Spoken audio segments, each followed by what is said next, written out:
Hi అండి, అందరికీ నమస్తే. నేను మీ సునీల్ మద్దాల. ఏంటంటే జగన్మోహన్ రెడ్డి గారు అధికారంలో ఉన్నప్పుడు స్కీములు ఎన్ని ఉన్నాయో చేసిన స్కాములు కూడా అన్నీ ఉన్నాయి. ఎందుకంటే జగన్మోహన్ రెడ్డి గారు పెట్టిన స్కీముల కన్నా స్కాములు ఎక్కువ చేశాడు అనేది కనుక ఇప్పుడు ఎక్కువగా వార్తలు వస్తున్నాయండి. వాస్తవం మాట్లాడుకోవాలనుకుంటే పార్టీ అధికారంలో ఉన్నంతసేపు ఆయన ముఖ్యమంత్రిగా ఉన్నంతకాలం ఎవరో ఏమీ మాట్లాడరు.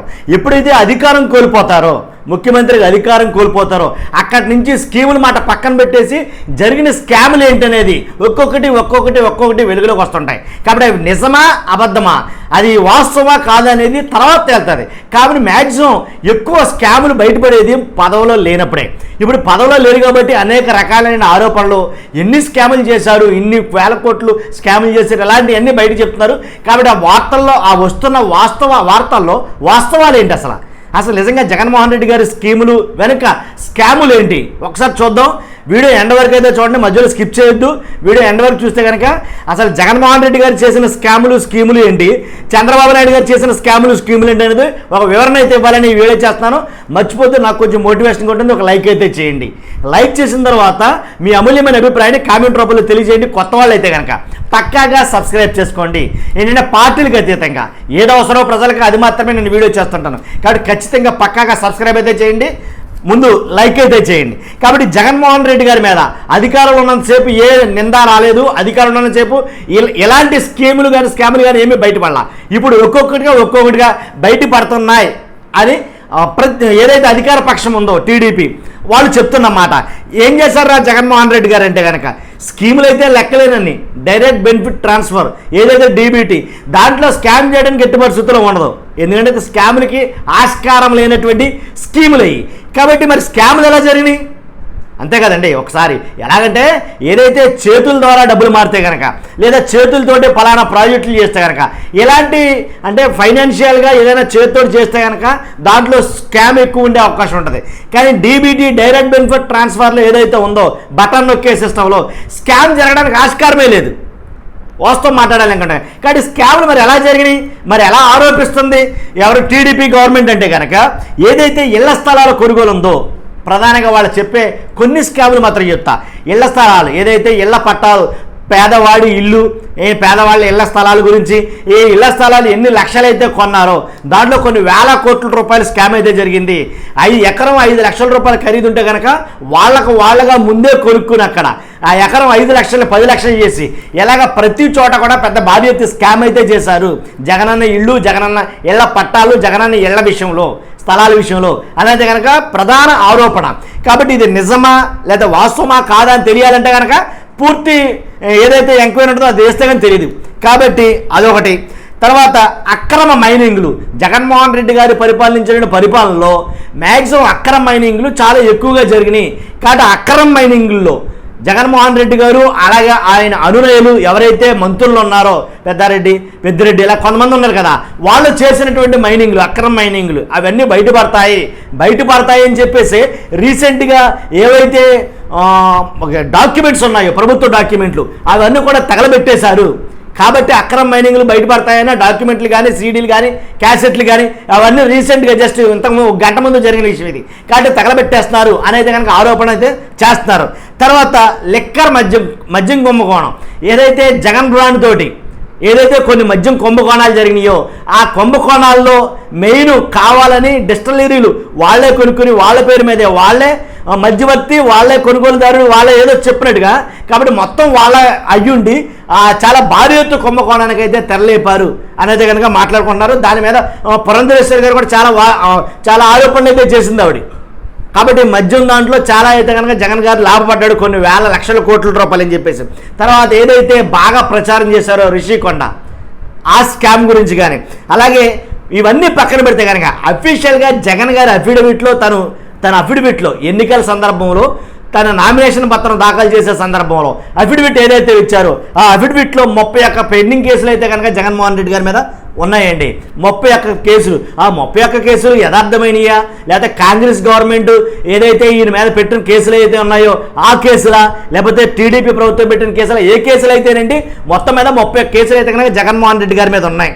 కాబట్టి స్కీముల కన్నా అంటే జగన్మోహన్ రెడ్డి గారు ఏదైతే స్కీములు పెట్టాడో నవరత్నాలని, ఆ స్కీముల కన్నా జగన్మోహన్ రెడ్డి గారు చేసిన స్కాములే ఎక్కువ అనేది కనుక ప్రధానంగా ఇప్పుడు ఎక్కువగా ఆరోపిస్తున్నారు.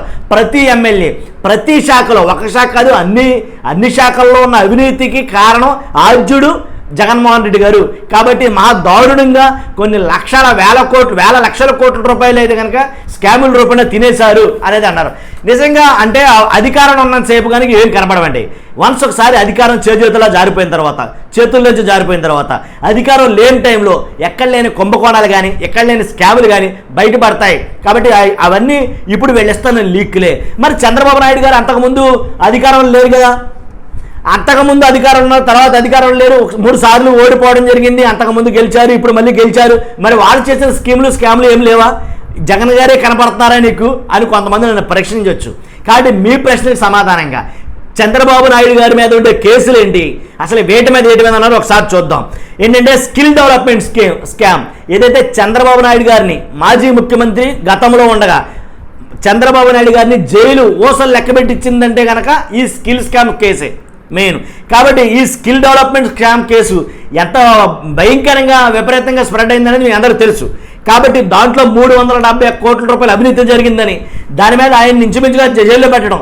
కాబట్టి ఆ జైల్లో ఉన్నంతకాలం ఈ స్కిల్ డెవలప్మెంట్ స్కామ్ మీదే మొత్తం తెలుగు రాష్ట్రాలు యావత్ దేశమంతా కూడా దీని గురించే మాట్లాడుకోవడం జరిగింది.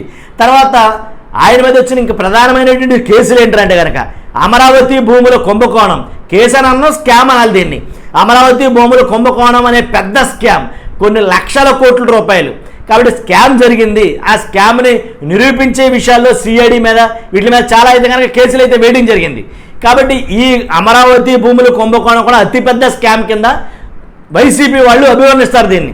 అంతేకాదు ఇంకా ఏపీ ఫైబర్ నెట్ కుంభకోణం ఏదైతే ఉందో ఆ ఏపీ ఫైబర్ నెట్ కుంభకోణంలో కూడా చంద్రబాబు నాయుడు గారిది అతి ముఖ్యమైన కీలక పాత్ర. కాబట్టి దాంట్లో కూడా భారీ ఎత్తు స్కాములు అవినీతులు అయితే జరిగినాయి. కాబట్టి ఇవన్నీ ఉన్నాయి అనేది కానీ చెప్పడం జరిగింది. తర్వాత అక్రమాస్తుల కేసులు, చంద్రబాబు నాయుడు గారి పేరు మీద అక్రమాస్తుల కేసులు చాలా అయితే ఉన్నాయి. కాబట్టి ఆర్జించిన దానికన్నా ఎక్కువగా అయితే కనుక అక్రమాస్తులు కూడగట్టారు చంద్రబాబు నాయుడు గారు. అంటే బాగా ఎక్కువగా చెప్పి ఒక నానుడి మాట ఒకటి ఉంటుంది, 2 ఎకరాల నుంచి 2000 కోట్ల రూపాయల దాకా, 2000 ఎకరాల దాకా ఎలా సంపాదించాడు ఆయన అనేది ఎక్కువగా మాట్లాడుతుంటారు ఈ మాట. అంతే కదండి. అవన్నీ పక్కన పెడితే కనుక ఇంకా ఉన్నాయి. ఏంటంటే మహారాష్ట్ర, ఆంధ్రప్రదేశ్లో, తెలంగాణలో కాకుండా మహారాష్ట్రలో కూడా చంద్రబాబు నాయుడు గారి మీద కేసులు నమోదై ఉన్నాయి. ఏంటంటే బాబ్రీ ఏదైతే ఉందో దాని విషయంలో కూడా కేసు అయితే ఉంది. తర్వాత సిఐడి పరిధిలో ఇంకొక 8 కేసులు చంద్రబాబు నాయుడు గారి మీద. కాబట్టి అలాగే మరి ముఖ్యంగా చంద్రబాబు నాయుడు గారిని టీడీపీలో కుదిపింది ఉమ్మడి ఆంధ్రప్రదేశ్లో ఉన్నప్పుడు ఒక కేసు, ఏంటంటే ఓటుకు నోటు కేసు. అది ఇంకా కంటిన్యూలో ఉన్నట్టుంది. కాబట్టి ఆ ఓటుకు నోటు కేసులో భారీగా మనం మామూలు కాదు, ఎలాగంటే ఓటుకు నోటు విషయంలో చంద్రబాబు నాయుడు గారు మ్యాక్సిమం ఫైనల్ ఇంకా అయిపోయినట్టే అన్న టైంలో రేవంత్ రెడ్డి గారు ఈయన చేసినటువంటి ఆ కేసులో మళ్ళీ ఎట్టకేలకు బయటపడటం అది ఇంకా కంటిన్యూ అవుతుంది అనుకోండి. కాబట్టి అలాంటి ఓటుకు నోటు కేసు.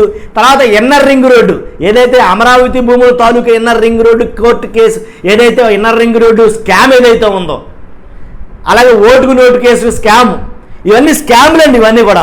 తర్వాత ఇసుక కేసులు అవే స్కామ్లు. ఇలాగా కొన్ని స్కామ్లు అయితే కనుక నారా చంద్రబాబు నాయుడు గారి మీద స్కాములతో పాటు కేసులు కూడా ఉన్నాయి. కాబట్టి అవన్నీ పక్కన పెడితే కనుక అఫీషియల్గా జనాలకు అందరికీ తెలిసేటట్టు అఫీషియల్గా ఎలక్షన్ కమిషన్కి ఏదైతే అఫిడవిట్లో పొందుపరిచిన కేసులు ఎన్నరా అంటే కనుక 24 కేసులు. అర్థమైంది కదండి.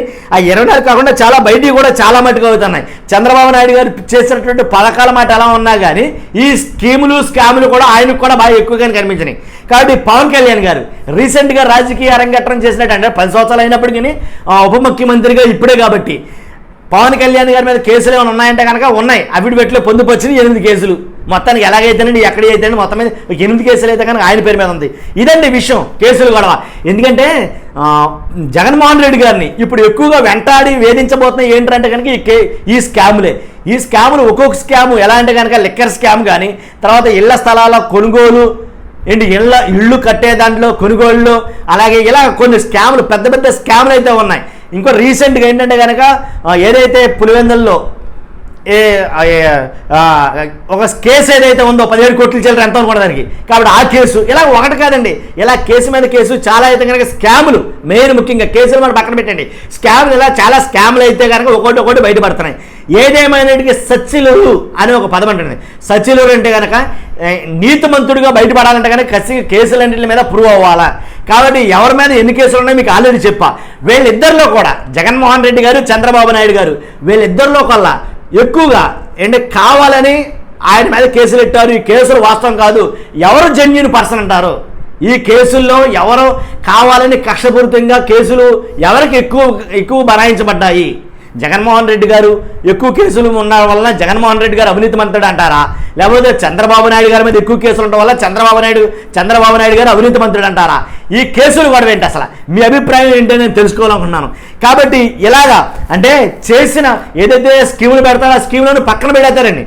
ప్రభుత్వం అధికారంలో లేకపోతే కనుక, ప్రభుత్వం దిగిపోతాను, అధికారం దిగిపోతే కనుక స్కాములే బయటకు వస్తాయి, ఇంకా స్కీములు గుర్తుకు రావు. అధికారంలో ఉన్న వాళ్ళు ఏం చేస్తారంటే ఆ స్కాములు ఏంటంటే ఒకటి తవ్వుతూ ఉంటారు. కాబట్టి ఆ తవ్వే ప్రాసెస్లో టీడీపీ ఎక్కువగా మాట్లాడుతుంది జగన్మోహన్ రెడ్డి గారు చేసే స్కాముల గురించి. మరి చంద్రబాబు నాయుడు గారు చేసిన స్కాముల గురించి ఆయనకి అధికారం పోతే కనుక అవి మళ్ళీ తెర మీదకి వస్తాయి. ఇది జరగబోతుంది ఆంధ్రప్రదేశ్ రాష్ట్రంలో. చూస్తున్నా మీరు అందరూ కూడా. దీంట్లో ఏది ఇంపార్టెంట్ అనేది మీరు అభిప్రాయం కామెంట్ రూపంలో తెలియజేయండి. మర్చిపోద్దు, నాకు మోటివేషన్ ఉంటుంది, లైక్ అయితే చేయండి. కొత్త వాళ్ళు అయితే కనుక మన ఛానల్ పక్కాగా సబ్స్క్రైబ్ చేసుకోండి. Thank you very much.